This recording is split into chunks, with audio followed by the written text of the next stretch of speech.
glad that the conference is happening, and it's my pleasure to announce the first speaker, Vincenzo Tamma from Portsmouth School of Math. Recording in progress. Right, so Vincenzo, please. So thank you much for the introduction. Thank you to all the organizers for inviting me here. It's a pleasure to come to this conference. I'm also happy that this is happening. So my name is Vincenzo Tamma. I am the founding director of the Quantum Hub Science and Technology Hub here in Portsmouth. Here is a picture of Portsmouth, so to just show how nice the place it is. So we are very happy to anybody to come to visit us. And so Masha, you were supposed to come a long time, so we hopefully you'll be able to come soon.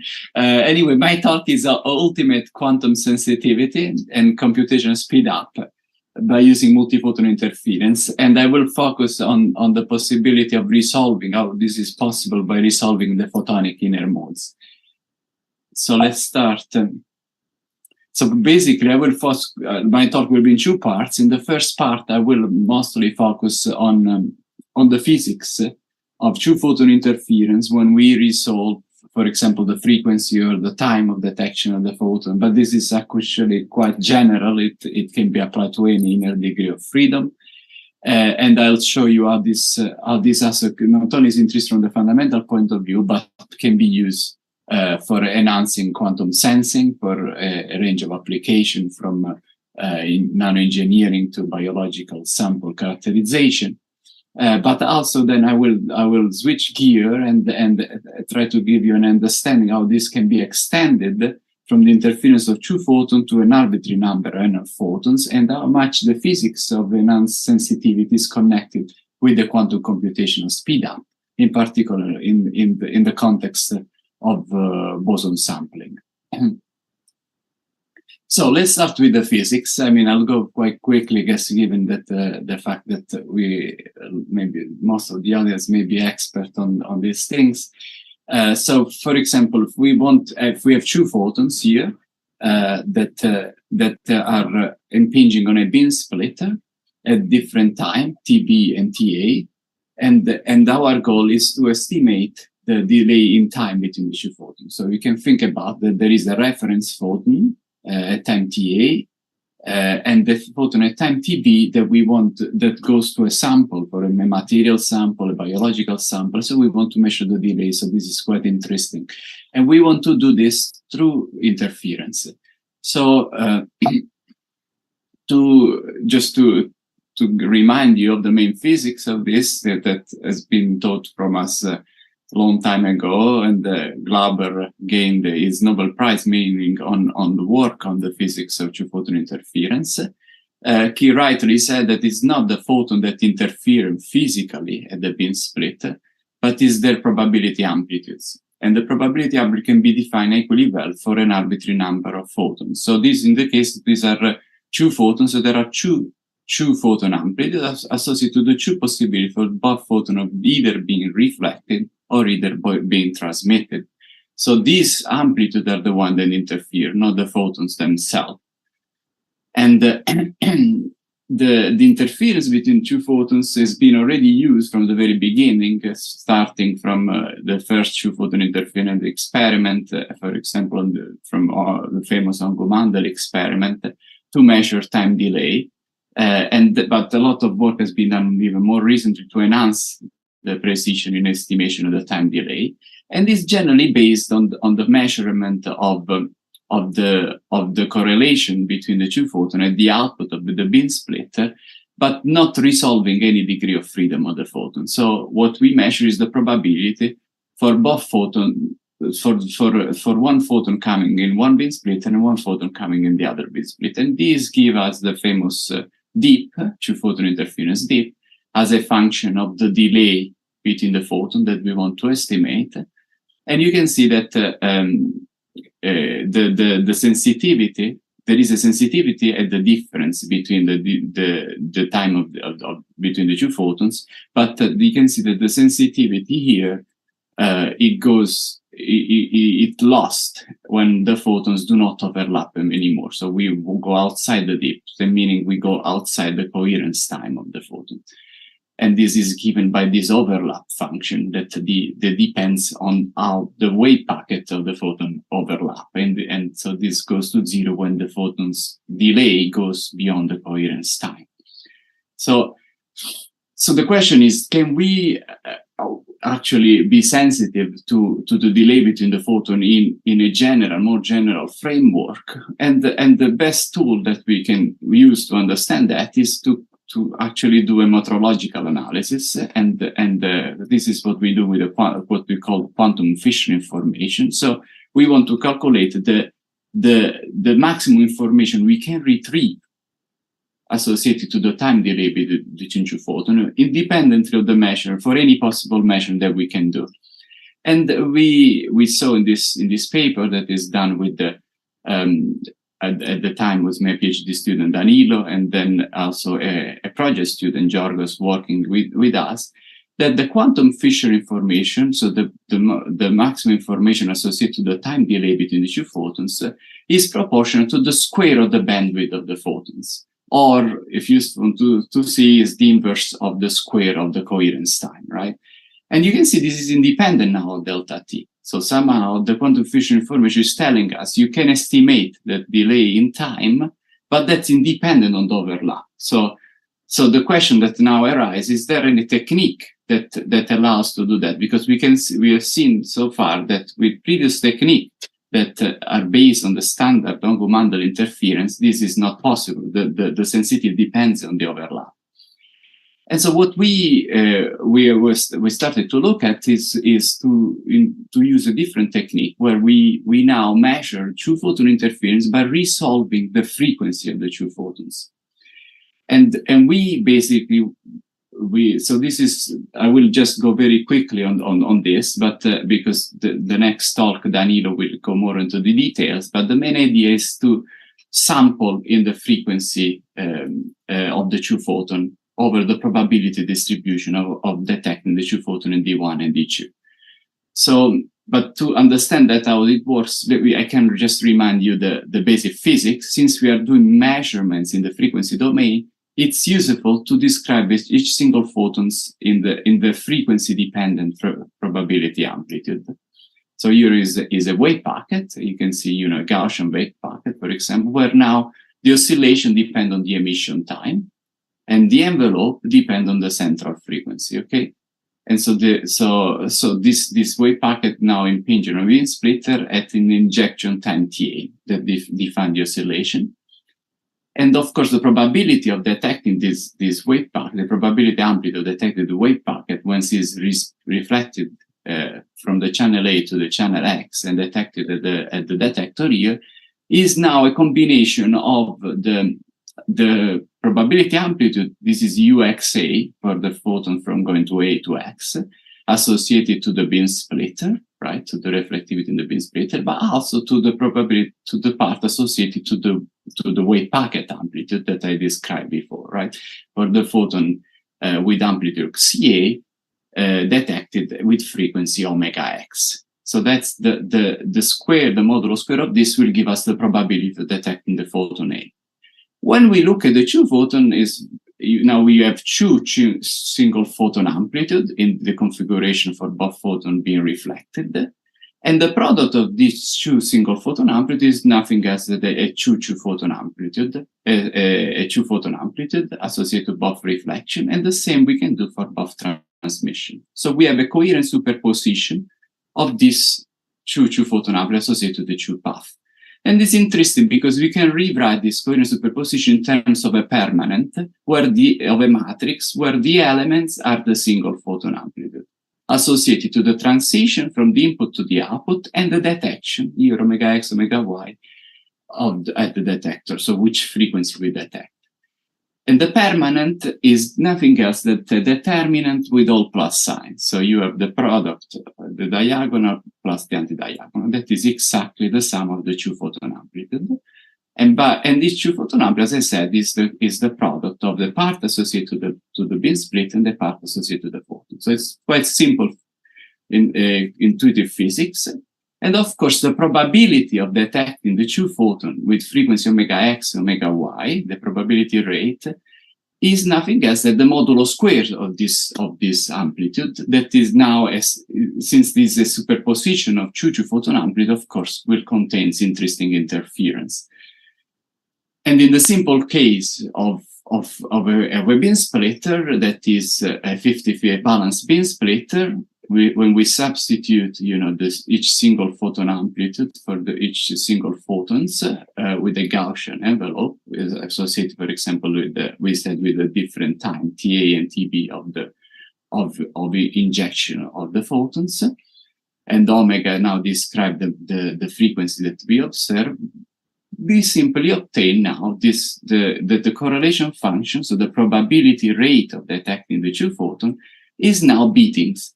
So there is an interesting beating given by this cosine term as a function of the relative time of injection that we want to estimate and the relative frequency that we detect. So for any relative frequency, omega x, omega y, that we detect, we observe a beating as a function of this relative frequency. And the beating also gives us information through the period about the relative injection time. So it's quite interesting. This is observable, of course, if we have a precision in the frequency that is less than the inverse of the detection time. So basically, you don't want to integrate over the period, so to just destroy this quantum interference information. But this can be done with the current technology. We collaborate with experimenters and about this, and we have work that I can show you later. So the basic thing is that the interesting physics here, that the photon emission time TB and TA now, independent of their value, are indistinguishable at the detector. At each single shot, the detector, when we use the information about the frequency that we resolve, do not know which photon is detected. So the photons are indistinguishable at each shot. And then, interestingly, when we do the statistics, so we collect over several measurements as a function of the relative frequency that we sample detecting at the output. Now, anyway, the relative time, it emerged now in the periodicity in the beating. So even if the detector are not able to distinguish the photon in time, the information about the relative time emerged from the statistics. And the relative time, as you can see here, can be any value. It's independent on the photonic coherence time. So we can restore this information independent of the overlap of the photons. Okay, so that's the quite interesting physics. So with the information about the inner modes of the frequency in this case, it gives us a way to restore the information about time independent of the value. And in this work, we show, so you can do in general, you can do for photons that are coming out at the same, that they're bunching or they are for coincidences. Right? These are all the possible outcomes. And omega prime are the frequency that we detect, but can be any frequency. So I'm trying to emphasize actually, we are not post-selecting on any frequency. We are just resolving the frequency. So there is no filtering on a particular frequency. So if you look at the probability distribution, you can see that now for bunching events, either for bunching or coincident events, we have beatings. So with the G2, the probability rate of detecting the two photon in the two output at frequency omega and omega prime are beating, okay? And the period, as I said before, give us information on the relative times, okay? So there is a sensitivity to any value of delta t in the periodicity of the quantum bits. And this is very different, as I showed before, if we don't resolve the frequency, because if we don't resolve the frequency, the only thing that we can measure is the probability of the photon to come out of the detector independently of which frequency they are. We are averaging overall the possible frequency. And so what only thing we can have is the famous D that unfortunately does not, for example, have any sensitivity for delays in time at the injection that are larger than the coherence time. This is not the case when we resolve, okay? And this is because, again, we are averaging over all the quantum information associated to the frequency resolved interference that we are observing here. So we are classically averaging, and we wash out the information on the time delay. So just very quickly, but this will be covered more into the detail in the next talk, we just simply show that actually this is not only we are sensitive to the relative time of injection of the photon, but we can obtain the best precision in nature of measuring such a time. That means that the Fisher information, so the information associated to the measurement frequency resolved measurements, saturate the quantum Fisher information is equal to the best that we can possibly do. So F is equal to H, the Fisher information is equal to the quantum Fisher information, and again is increased as the square of the coherence time. Okay, and this is independent. It doesn't matter what is the value of delta t that we want to estimate. So we don't need to have any pre-knowledge, and we have no limitation on the value, as we have instead in measurement that do not resolve the frequency. In fact, we have, just to make clear, this is what we do at the output. We don't need to retrieve the probability distribution. This is actually very much connected to what we do in boson sampling that I will touch in the second part. So it's not about experimentally retrieve and reconstruct the probability distribution, that this will be not good from a scalability point of view, but we sample from a probability distribution in the frequency that natures give us for free, and that contains the information about the relative time. So we sample both in the frequency that we detect, but also where the photon come out. And so, and we show this, Daniel will get to this later, but we show that we just need a low number of samples, and then we can have ultimate quantum sensitivity independent of the value of delta t. So we have the best precision with a low number of samples, so without reconstructing any probability. And of course, the physics that I'm describing here is quite general. Just as an example, you can do the complementary case. Instead of measuring the two photons that are delaying time by sampling in the frequency domain at the output, you can measure the difference in the colors between the photon that is time for and by now sampling in the time domain at the output. The main physics is that you want to sample in the conjugate variable that you want to estimate, because by sampling the conjugate variable, the detector become insensitive, do not see any distinguishability that is shot in the other variable. So if you have distinct photons that are different in their color, by sampling in time, the detector are blind to the distinguishability in their colors.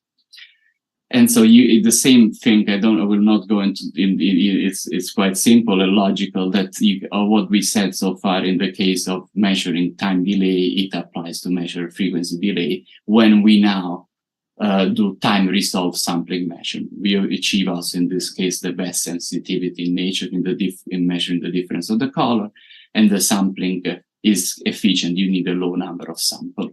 And the precision that we obtain is independent on the difference on the value that we want to estimate, meaning the relative frequency of the photons.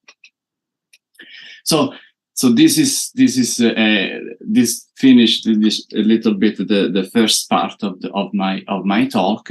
It goes to the second part. So the question is, can we now, what happens if we, instead of using 2 photons, we go to 3 photons? And of course, you're instead of a beam splitter, you have just an optical network with 3 input and 3 output. And now the transition matrix, of course, is a 3x3 matrix. We have 3 photons at the input. Now, instead of having 2 factorial probability amplitude, as before for a beam splitter, both photons being reflected or both being transmitted, we have 3 factorial amplitude. So this is our 6 amplitude.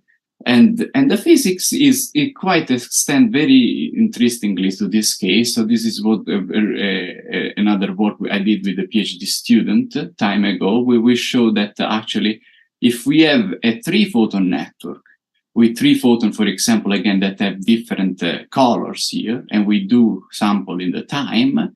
Now, the G3, that is the probability rate of measuring the 3 photons at the 3 detectors as a function of the relative time, T2 minus T1 and T3 minus T1, normalized by the bandwidth of the photons, has beatings now in 2 dimensions, right? So you can see now that if the network is such that the permanent of this transition matrix is 0, you get really a 3-dimensional dip that is an extension so you have quantum bits in 3 dimensions in both directions here. And of course, this scheme now is sensitive not just to the delay between 1 photon and another, but the delay between 3 photons. So this is something that we are interested to develop for estimation of multiple parameters by extending from 2 to n photon interference. Of course, you can use this type of interference to also measure symmetries associated to both the structure of the photon in their wave packet, but also the network. And this is feasible experimentally. This is an experiment done at JQI in the group of Mohamed Hafezi. And in this collaboration, you can see here the theoretical simulation and the experiment, where for different network, we can retrieve quantum bits and also symmetry associated to the networks and the photons. So this is, in this case, by using photons that are coming to the network delayed in time, and you resolve in the frequency. And of course, the complementary thing you can do, as I said before, but with photons that have different colors, and you resolve in time. And this was a collaboration with the group of Janvei Pan. And you can see again the perfect matching, well, perfect, but quite nice, between experiment and theory for different type of networks. You observe these beatings and the structure of the interference landscapes. And of course, you can go now completely generally from 3 to n photons.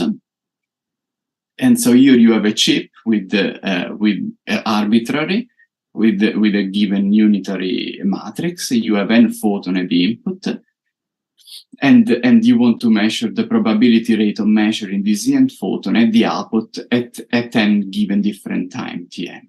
This is the n order correlation function, and just by simply extending what I just said before is the modulo square of a permanent that depend on the detection time. And the matrix of which we do the permanent is again as elements that contains the transition UDS associated to the network, where S is the input and D is the output that is detected, but also the single photon amplitudes in the time domain that because we are measuring in time, associated to each of that photons S, that with S that goes from 1 to n, at detection time TD. So it's very simple, straightforward formula to describe this, but this tells us, this modulo square of this permanent tells us the physics of n photon interference, because the permanent of n by n matrix associated to this type of n by n photon getting out in n detector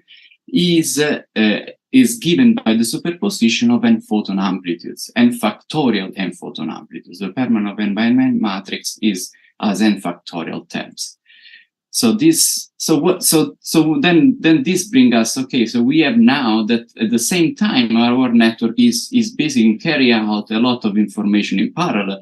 Is this interesting from the computational point of view? And in fact it is, we address this problem in this paper, because basically we have n factorial simultaneous tasks carried out by interference at the same time. And in fact, this is connected to the fact that computing permanent is in generally even harder than factoring number. This is connected to the famous boson sampling problem introduced by Aronson and Arkhipov here in this paper, where it was shown that sampling at the output of a probability distribution for a given arbitrary network when n photon comes in is very hard. But this was done in the case where the photons are completely identical, and similarly to the standard Doggo-Mandel technique, not resolving in any degree of freedom. So one can ask what happens if you resolve, if you have photons that are different. In that case, you lose in the standard boson sum, you lose the complexity. But we were able to show that actually this is not the case if we are able, for example, for photon of different colors, to measure that sample in time. So in this case, we can actually restore quantum computational complexity for arbitrary state, but just simply resolving time. And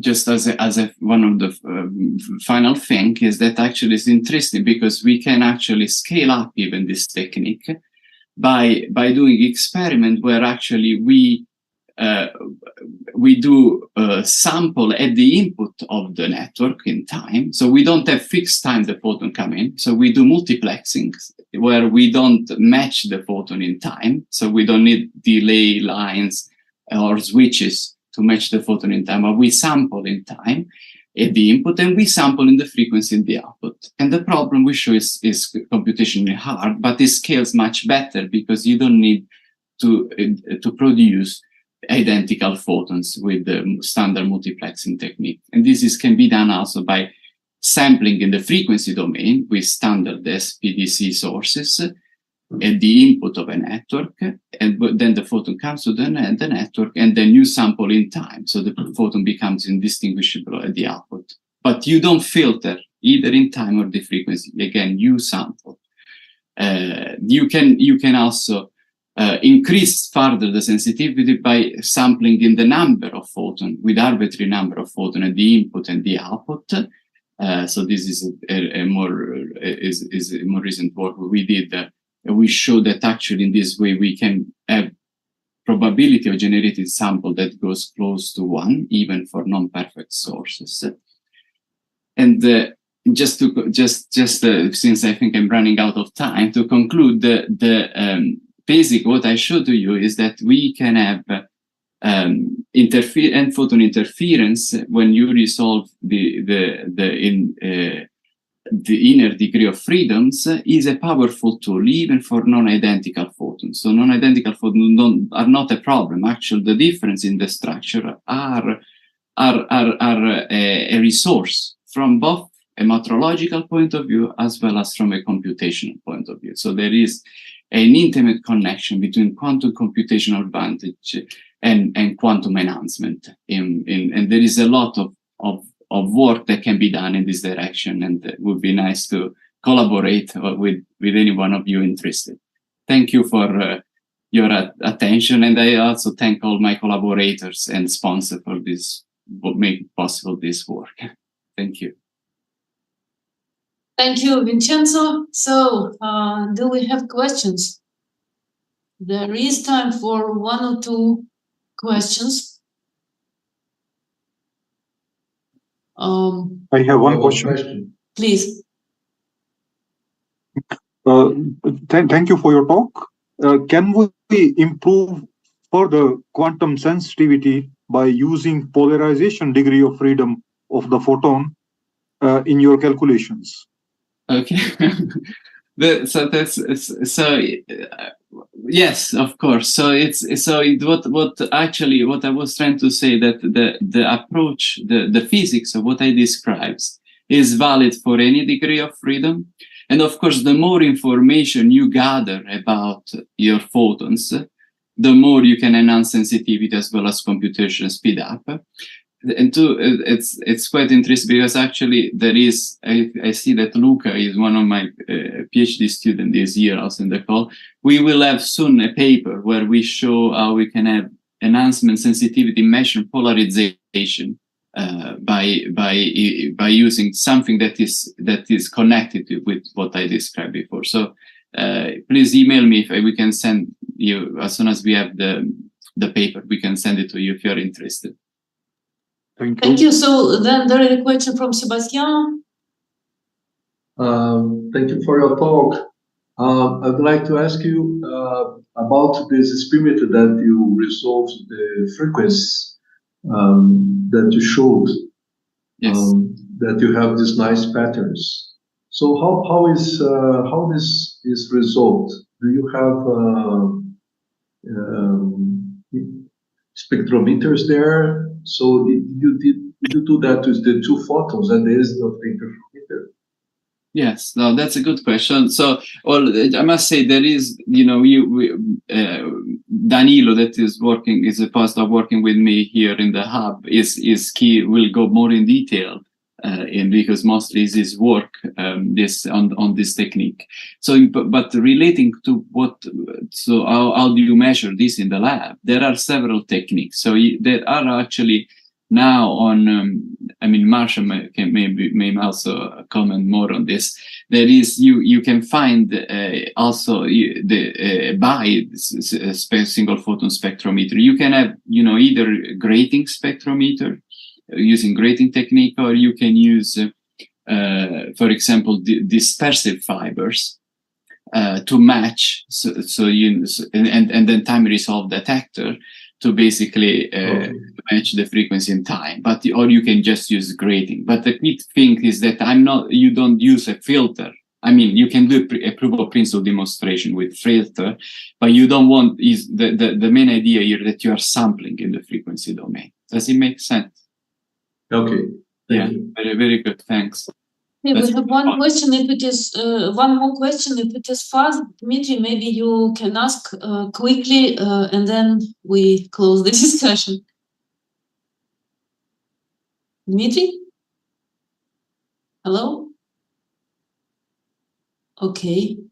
Dmitry, yeah, he has a raise. Yeah. Could you listen to me? Yes. Oh, thank you. Yeah, just very short question. If you talk about practical implementation of this proposal, if number of photons n is more than 2, yes, think optimistically, how many photons you can expect to involve in your computing scheme? Yeah. Do you mean because this is interesting, because we are we can do this in the metrological aspect. I show you the 3-photon experiment, for example, and you can actually try to understand multiple parameter estimation in terms of time delay. And again, time delay can be connected to measure even at the attosecond level, DNA samples or nanoengineering and so on, but now in multiple dimensions. But you can also go towards the computational speed up part where you use that. So in principle, there is on the number of photons, as I show, there is not, in principle, there is only, of course, the more from the experimental point of view, it becomes more challenging to go to higher number of photons.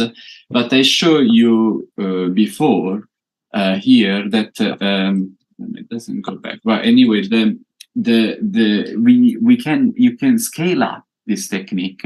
For example, the technique I show about random multiplexing. So you can you use multiplexing technique now if you're interested in the computation speed up, where for example, you have heralded SPDC sources where you sample on the idler in time. Okay. So the signal now have random time of emission. Generally, what you do in standard multiplexing is that you use delay line to match the time, but that's lossy, and this is very bad.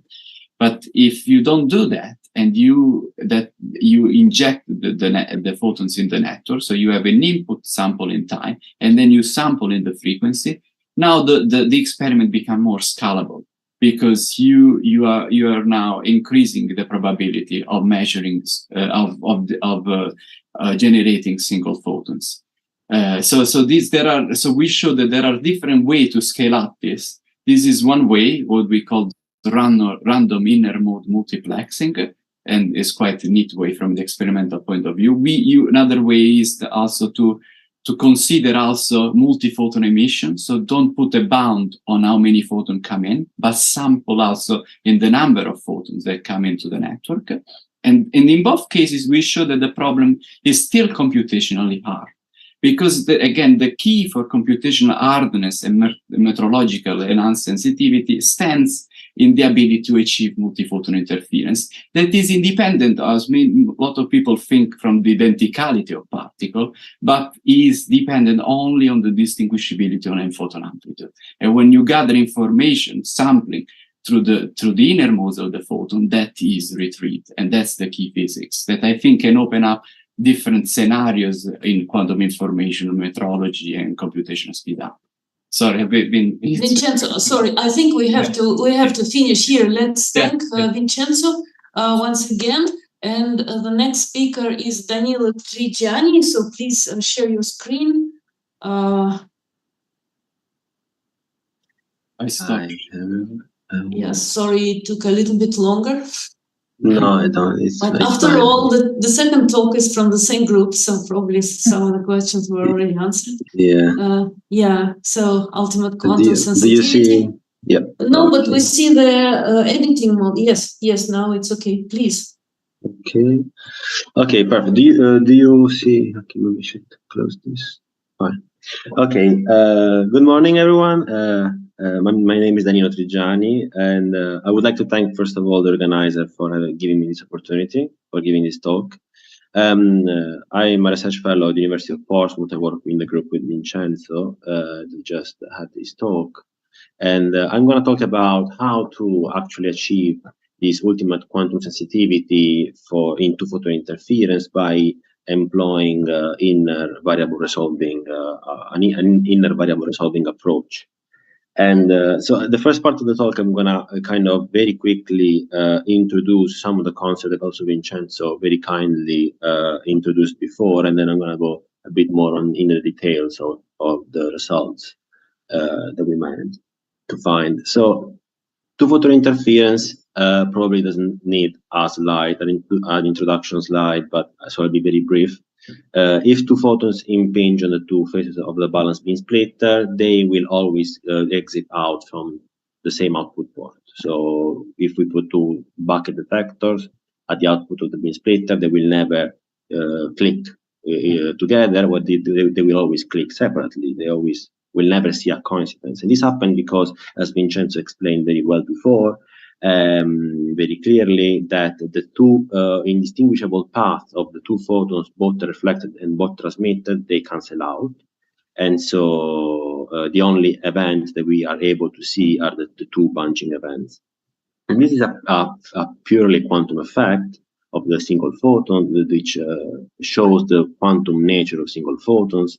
And this phenomenon, also called Ongo-Mandel effect, is fundamental in many quantum technologies, such quantum computing, communication, and also quantum metrology, which is going to be the topic I'm going to focus on. So how do we get information on how do we use this phenomenon for quantum sensing, quantum metrology? So I say that if the two photons are completely identical, they will always exit from the beam splitter on the same channels.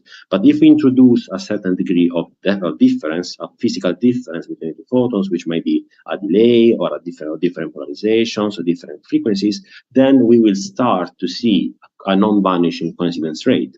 And if we scan, for example, I'll talk about the delay mostly for the beginning of the talk. So if we scan the delay between the two photons at which they impinge on the beam splitter, then we can reconstruct this very famous Ongo-Mandel, the so-called Ongo-Mandel dip, this dip. Essentially, the way we do sensing, it is done it is possible to retrieve information on the delay is exactly this. By since the coincidence rate depends on the delay between the two photons, we are able to infer the value of the delay between the two photons by measuring the coincidence rate and basically inverting this function. And this technique has been employed for now 40 years since the discovery of this effect. And for example, and recently it has been shown that also a very high precision can be achieved with photon interference, even at the attosecond scale, which basically means nanometer length, for example, for estimation of cell membranes. And it's also very employed in many optical imaging techniques, such as, for example, quantum optical coherence tomography. But of course, this technique has some drawbacks, and we can understand easily these drawbacks. And Vincenzo also introduced the main drawback is that since we, in order to obtain information on the delay, we have to invert essentially this function. If in the regions where the coincidence rate is essentially independent of delay, so in which this happens when a delay is much larger than the coherence time of the two photons, so that the two wave packets, the temporal wave packets, do not overlap anymore, we don't see interference anymore. The two photons behave classically if we just employ bucket detectors, and so it is impossible to retrieve the value of the delay in such a regime, so when there's no overlap between the two temporal wave packets. And also there's a relatively narrow region of delays for which this technique is very highly sensitive to the delay, which is more or less related with the maximum derivative, let's say, of this dip. So what are the consequences of this, or drawbacks? Well, first of all, this two-photon interference typically requires a parameter-dependent calibration of the setup, because we don't want the delay to be too large and want it to be relatively close to the temporal coherence of the two photons. And also, we are not able to live track changes of or variations of the delay. For example, what we would require in vibrometry, in high precision vibrometry, when we want to track the changes of the delay between these two photons, and especially in the case where these vibrations are larger compared to the coherence time of the two photons. So is it possible to overcome these drawbacks? So before discussing how to overcome these drawbacks, we need to introduce some tools that are fundamental in quantum metrology and quantum estimation theory. Very briefly, probably, I mean, also Vincenzo has spoken about them before. Every time we perform an estimation of a physical property, the estimation is always, we can always estimate with a certain uncertainty. And there's theorems in quantum metrology and estimation theory that there is a minimum level of uncertainty below which we cannot go. These theorems go by the name of Camero bound and quantum Camero bound, that essentially tell us the lowest possible uncertainty that we can get for a given meteorological scheme, measurement scheme, for the Camero bound, and what is the minimum uncertainty overall of all the possible measurement scheme, if we talk about the quantum Camero bound. And Fisher information and quantum Fisher information are the main character, the main players of these bounds, which represents respectively the information that we can get from a given measurement scheme, or the information we can get of the maximum precision, the maximum information we can get if we are considering all the possible measurement schemes. And so we can use Fisher information and quantum Fisher information to assess how good a measurement scheme is compared to the optimal, the ultimate precision, which is the one given by the quantum Camero bound. And so if we plot the Fisher information of a simple two-photon interference with just bucket detector, we see, as we expect, the Fisher information show peaks, one peak, two peaks, for a region of the delays which are close to the coherence time of the two photons, but then the Fisher information goes zero very quickly, which means that there's no sensitivity for delays that are larger, even 2 or 3 times larger than the coherence time of the two photons. Is this the best thing we can do? I mean, this is the Fisher information. What is the quantum Fisher information? Is this an optimal measurement? Well, the answer is no, as also we understood from the talk from Vincenzo. The quantum Fisher information is instead independent on the delay between the two photons. We can achieve, at least theoretically, a given precision independently from the separation from the delay between the two photons, and in particular independently on the overlap between the two temporal wave packets.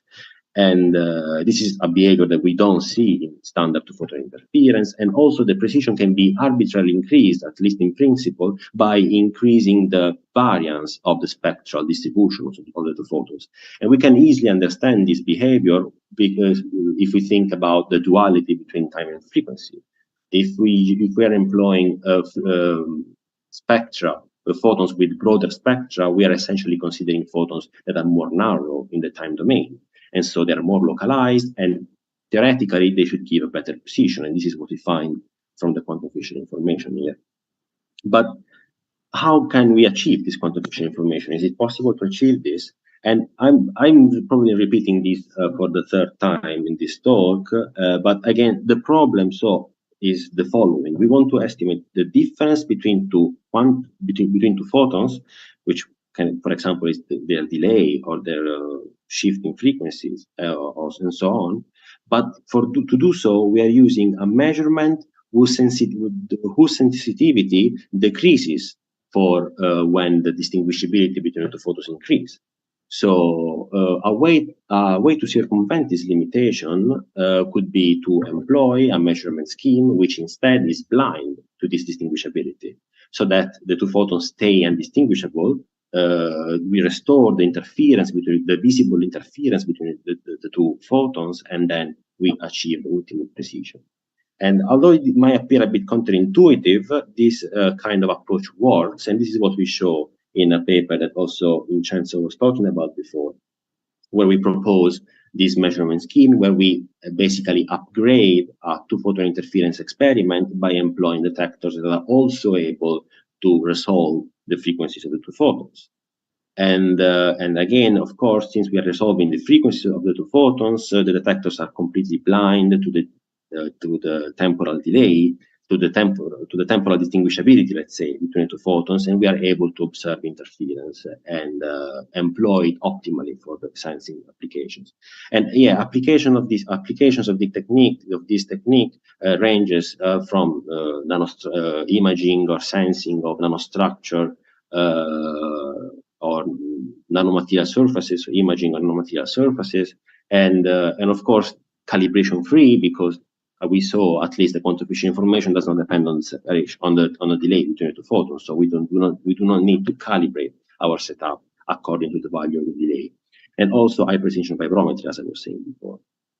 So what happened when we do this kind of experiment? So Vincenzo explained very nicely and very clearly before why, when we perform this kind of experiment, the probabilities now that we observe the two photons bunching or doing coincidence, they're not just number anymore, but they're functions. They depend on the values of the frequencies that we are also probing, we are also sampling. And what happens is that we can observe a beating, so oscillation in these probabilities. And the important thing is that these oscillations are a period which is inversely proportional to the delay between the two photons, and this is true independently on the value of the delay, which basically means this is true independently of the overlap between the two photon temporal wave packets. So we always see this quantum beating independently on the overlap, which is not true in a simple two-photon interference sensing experiment. And so what we show is that actually, yes, this technique actually achieves the Heisenberg scale, the quantum camera bound, in the sense that this is an optimal measure. This is an optimal measurement. The Fisher information is equal to the quantum Fisher information, independently from the value of the delay.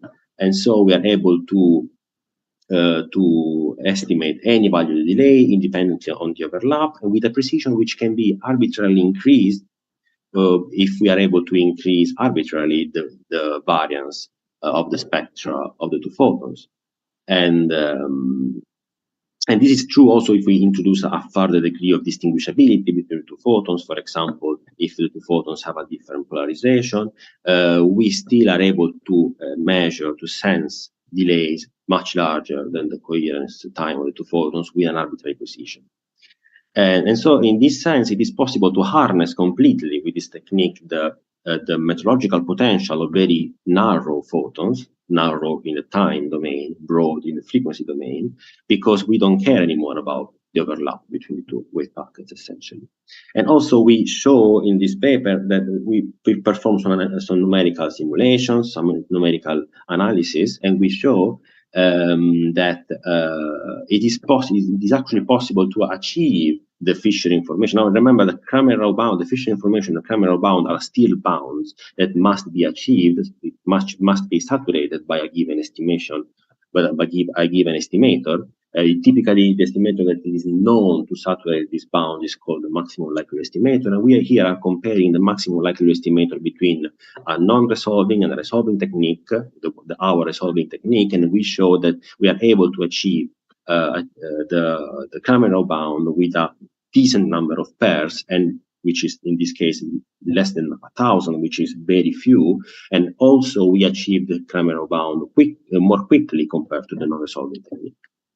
So now, enough of time delay estimation. A natural question can be now is it possible to go beyond just time delay estimation and apply the same approach in different kind of scenarios? And the immediate answer that one can give you is yes. If we think about the duality between time and frequency, we can swap the role between these two quantities, and for example, estimate at the ultimate sensitivity the frequency shift between two photons by performing time resolved detection, as was Vincenzo showing before. But can we go even beyond that? Can we even change our domain and not go in the time frequency domain but something else? And I mean, two-photon interference is performed nowadays also in other domains, for example, polarization, or for example, in the spatial domain. And for example, this is an example of what is done in literature. People, you can observe two-photon interference by changing some spatial properties of one photon. For example, rotating one of the mirrors on which one of the photons is reflected before impinging on the beam splitter, or just rotating the beam splitter itself to change the angle of incidence of the two photons on the beam splitter. But this kind of techniques, the two-photon interference in the spatial domain, is mostly performed to assess spatial coherence of highly entangled photons, and there's no much results or paper talking about trying to harness and to understand what is the meteorological potential of this technique, especially in our approach, inner variable resolving approach. So this is what we are trying now to investigate. We are considering two photons that are impinging on a balanced beam splitter, and this time they're impinging at the same time, so simultaneously, but they are impinging on two with a relative distance, a relative transverse distance between one another. And in particular, what I mean by that, one photon, if we consider the image of one photon with respect to the reflective surface of the beam splitter, the two photons here, P2 and P1, the photon and the image of the other, are at a distance delta x. Here I write delta x, that we want to estimate. And so the question is, can we apply this kind of approach for the estimation of separation now of these two photons? And well, a practical example where this can be applied is, for example, when we have a single photon emitter, for example, a quantum dot, which is labeling a biological sample, let's say a molecule inside a biological sample, and we are synchronizing this quantum dot with a reference one that we are also exciting, so we can see we want to see interference on the beam splitter. And of course, what we do after the two photons impinge on the beam splitter, we also are considering to use two cameras that resolve the space, a space resolution, but in the far field, so that we are able to essentially resolve the transverse momenta of the two photons, which is, again, the conjugate variable to the distinguishability between the two photons.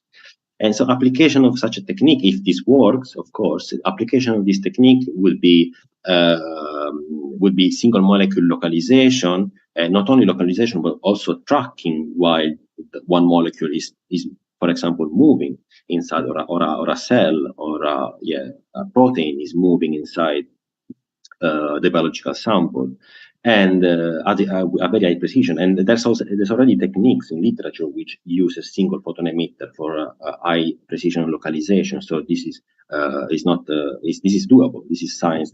It is done in laboratory nowadays. Or for example, we can employ this technique for high precision refractometry. For example, we can think one photon that is propagating inside a refractive medium, and the effect of this is a transverse translation, a displacement, transverse displacement of the photon. We want to measure that with high precision. So what happened in this case, once again, we are going to measure what we see is going to be a bunching and coincidence probabilities that I'm going to call this time 1 camera and 2 camera detection events, respectively. And we, together with that, we also resolve the transverse momentum of the photons. And what we see is that the probabilities of same camera and 2 camera detection events will show, and again, a beating. So oscillation we're going to see some oscillation with a periodicity which is inversely proportional, once again, to the distinguishability of the 2 photons. In this case, basically the transverse separation between the 2 photons. And once again, we see this independently on how much the 2 wave packets, this time in space, overlap. So we can see interference, quantum interference, independently on the overlap in space between the 2 photons. For example, here in this, on the right, I show these probabilities for left, a Gaussian transfer momentum distribution, and on the right, a uniform rectangular distribution. And what we were able to show is that the quantum phase information, so the quantum camera bound, the ultimate precision is still constant in this case, does not depend on the separation between the 2 photons, and it grows arbitrarily with the transverse momentum variance this time of the 2 photons. Again, this same argument can be done on the duality between position and transverse momentum variables.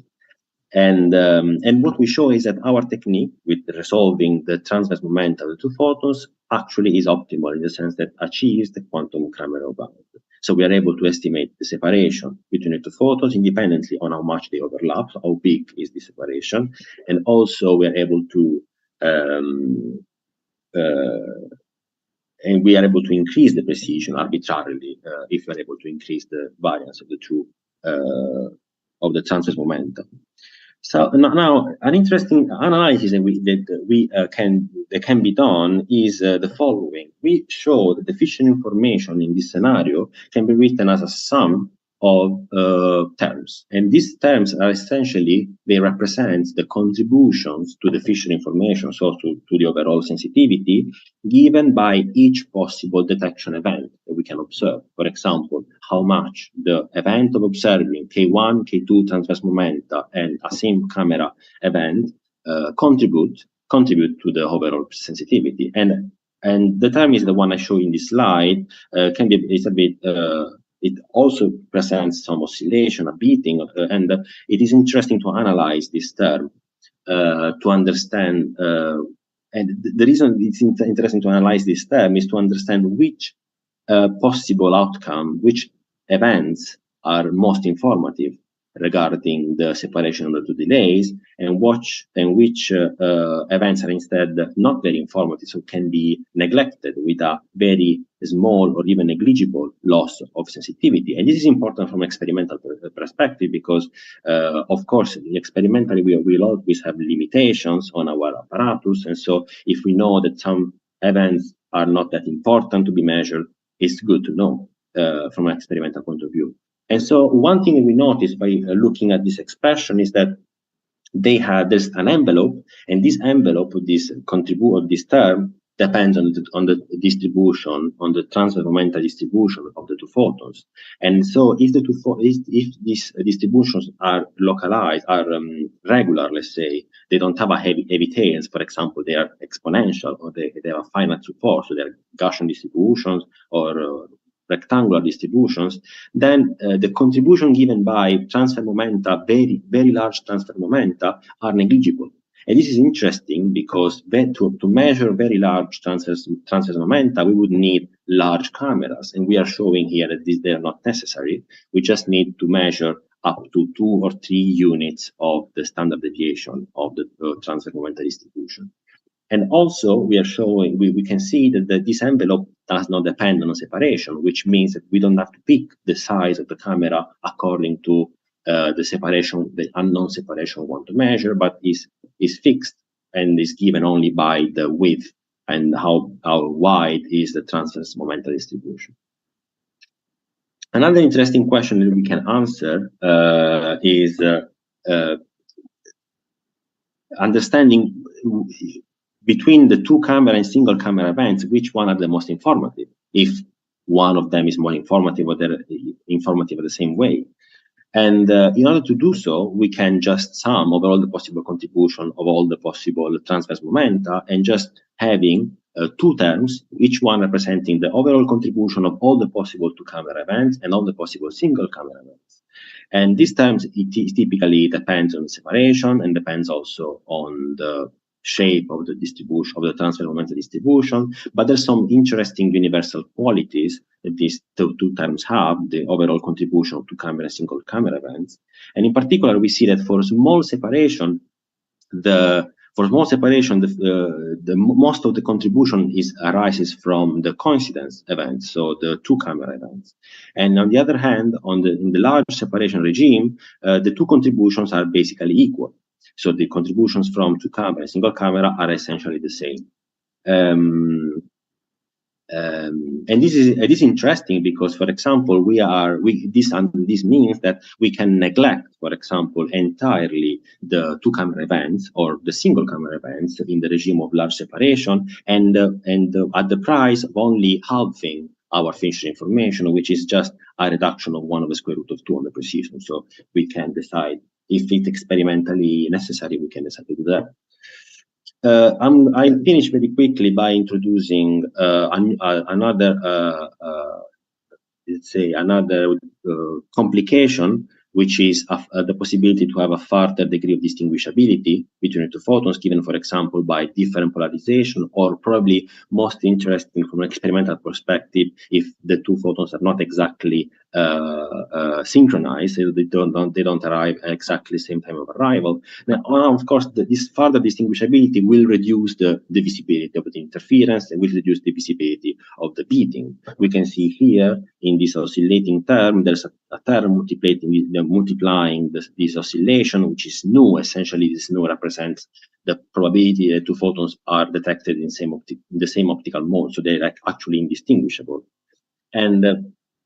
Well, I don't know if I have time to go into details of this. Maybe we can go, if someone has questions on what is the effect of distinguishability precisely on the terms, we can go on them a bit better during the question time. But the essential thing is that if the two photons, despite the presence of partial distinguishability, which unavoidably reduces a bit the sensitivity of our technique, this cannot be avoided, we still preserve, this technique still preserves very interesting, the very nice and interesting properties that I was talking about before. So, for example, we are able to estimate the separation of two photons independently of how much they overlap in the space domain, so even if it's very large. And also we see that the precision grows linearly, the Fisher information still grows linearly with the variance of the transverse momentum distribution. So it can still, even for partially distinguishable photons, can be increased arbitrarily. So in conclusion, what we are showing here is that this inner variable resolving two photons interference is a compelling approach, which is able to enhance and give more feasibility to sensing technique employing two photons, both in time and spatial domain. And the main idea, once again, is that we want to employ a measurement which resolves the conjugate variable to the distinguishability between the two photons in such a way that two photons become indistinguishable at the detector. So we are able to observe interference and then independently on the overlap between the two wave packets. We are able to increase the precision of this technique if you are in principle arbitrarily, if you are able to arbitrarily increase the variance of the conjugate variable of the distinguishability we want to measure. So, for example, if we are able to increase the variance of the variable that we are measuring, we are resolving. So, the variance of the frequency if you're measuring the time delay, or the other way around. And also we show that the presence of partial distinguishability between photons given by different polarization or anyway sources that are different from the difference we want to measure can still even though there's a small loss of sensitivity, we are still able to measure large delays or large separation when the two photons don't overlap anymore, and it's still possible to increase the precision arbitrarily. So with this, I conclude my thought. Thank you for listening, and I welcome any questions. Thank you, Danilo. We have time for one short question, really, because we're running out of time. Any short question? Dmitry? Yes, Dmitry. Very short. The calculation you did for transverse momentum of the photon, is it within paraxial approach or beyond of it? No, it's within a paraxial approximation. Essentially, we are assuming that the position of each pixel that is detecting a pixel, the position of each pixel that is detecting a photon is essentially proportional to the transverse moment of the photon itself. So in the regime, Okay, thank you. I'm afraid we have to stop today's session, but tomorrow we'll meet again. Yeah, thank you very much. Thank you. Bye-bye. Thank you. Now, let's thank both speakers today, Danilo in particular. Maria, Yes. let me say about tomorrow. Tomorrow, in the conference agenda, I am as a chairman for tomorrow's session, but actually I am not able to do it, and nobody contact me before to show me as a chairman. So it surprised me, and what I suggest to be self-organized tomorrow, I don't know. Is Sergey able to co-chair? I don't know if Sergey. Sergey is written as the chair tomorrow. Sergey and Dmitry both are written. Yeah. Yes. So if Dmitry can do it, perhaps Sergey can do it. Unfortunately. I'm not even sure if I'm there. I'm not even sure if I can join tomorrow, but yeah. Yeah. So you'll be, it's an awkward time for us. I'll try and see if I can also take over. Okay, bye-bye. Bye-bye. Thank you anyway. Bye.